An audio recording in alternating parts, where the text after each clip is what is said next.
नमस्कार साथियों, BBT channel में आपका स्वागत है। साथियों, भारतीय जनता पार्टी के वरिष्ठ नेता श्री केशव प्रसाद मौर्य ने इशारे में पुष्टि कर दी है 2022 के चुनावी समझौते के लिए बीजेपी और भागीदारी संकल्प मोर्चे के बीच बातचीत चल रही है। साथियों, आपको पता है कि 2 दिन पहले लखनऊ में आयोजित एक प्रेस कॉन्फ्रेंस में एक सवाल के जवाब में सुहृदेव भारतीय समाज पार्टी के राष्ट्रीय अध्यक्ष माननीय ओम प्रकाश राजभर ने स्वीकार किया था कि भारतीय जनता पार्टी से चुनावी समझौता से इनकार नहीं किया जा सकता है। उन्होंने उसमें कहा था कि अगर बीजेपी हमारी बात मान ले तो हम उससे भी समझौता कर सकते हैं। माननीय ओम प्रकाश राजभर के इस इशारे के बाद उत्तर प्रदेश की सियासत में सरगर्मी बढ़ गई।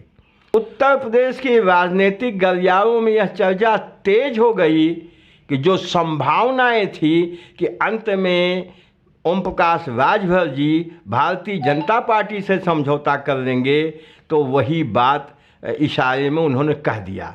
और आज माननीय श्री केशव मौर्य ने भी पत्रकारों के सवालों का जवाब देते हुए ये कहा कि बातचीत चल रही है। उन्होंने स्वीकार किया कि बातचीत चल रही है। राजनीति में बातचीत चलती रहती है।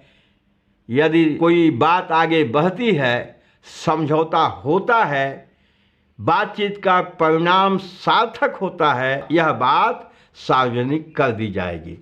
इससे बिल्कुल स्पष्ट हो गया कि भारतीय जनता पार्टी और भागीदारी संकल्प मोर्चे के बीच 2022 के चुनाव को एक साथ लड़ने के लिए कवायद चालू हो गई है। अब इसके पीछे का कारण क्या है कि एक खबर यह आ रही है कि माननीय श्री ओम प्रकाश राजभर जी की बातों को मानने के लिए उन्होंने जो मांगे रखी है, भारतीय जनता पार्टी के संगठन एवं सरकार में मंथन शुरू हो गया है। एक खबर यह भी आ रही है कि चारों तरफ से घिरी भारतीय जनता पार्टी ओम प्रकाश राजभर के भागीदारी संकल्प मोर्चा के सहारे 2022 का चुनाव जीत पाएगी।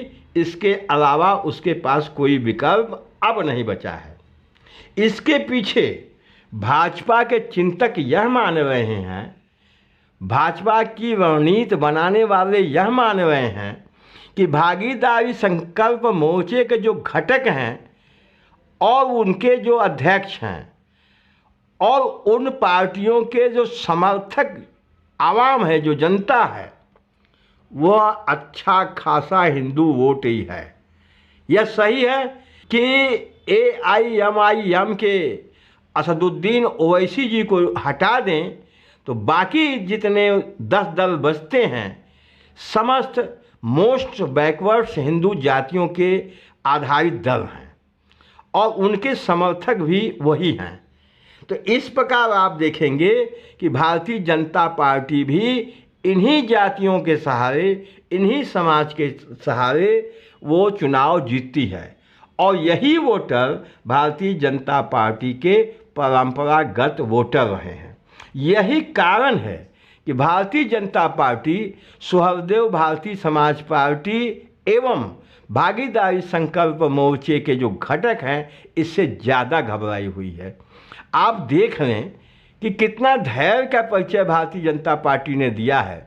पिछले 3.5 साल से जिस तरह से माननीय ओम प्रकाश राजभर जी ने अपनी मांगों को लेके, जनता के सुख दुख को लेके संघर्ष किया है और भारतीय जनता पार्टी के ऊपर कठोरतम शब्दों का प्रयोग करके उन्होंने बीजेपी की निंदा की, लेकिन भारतीय जनता पार्टी ने कभी उफ नहीं किया और उनके हमले को और जो वो हमेशा हर मौके पर करते रहे हैं, उनकी निंदा को भारतीय जनता पार्टी सहन करती रही है। उसके पीछे यही कारण था कि उसको लगता था कि ऐसी परिस्थिति बनने जा रही है उत्तर प्रदेश प्रदेश की कि बिना भागीदारी संकल्प मोर्चे के काम नहीं हो सकता है। तो इसमें ये अपेक्षा की जा रही है कि भाजपा का चिंतन जल्दी समाप्त होगा और उनकी मांगों को जो हो सकता है मानने लायक है वो मान लेगी। अगर ऐसा हो जाता है तो ज़्यादा संभावना ये बनती है कि 27 अक्टूबर को मऊ में इसकी घोषणा हो सकती है। इसके पीछे कारण ये है भाजपा की तरफ से भी इसको इनकार नहीं किया गया है। ओम प्रकाश राजभर ने तो इसको बता ही दिया है। और इस एक चीज़ और यहाँ बहुत ज़रूरी है कि 3.5 साल का समय माननीय ओम प्रकाश राजभर जी ने समाजवादी पार्टी, बहुजन समाज पार्टी, कांग्रेस को दिया है, लेकिन इन पार्टियों के कानों पे जूं नहीं रहेगा।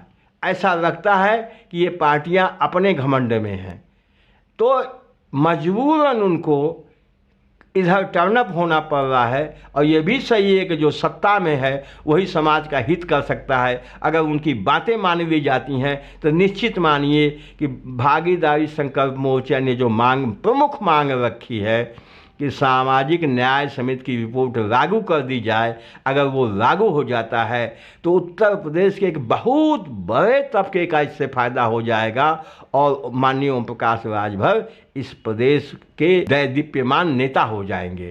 तो बस साथियों, इस वीडियो में इतना ही। वीडियो अच्छा लगा हो लाइक कर दीजिएगा साथियों, इस वीडियो को शेयर कर दीजिएगा, अन्य साथियों तक बात पहुंच जाएगी। हमारे चैनल पे मेहमान हैं, फर्स्ट टाइम आए हैं, सब्सक्राइब अवश्य कर दीजिएगा साथियों। हम इस तरह का वीडियो बनाते रहते हैं। Thank you very much.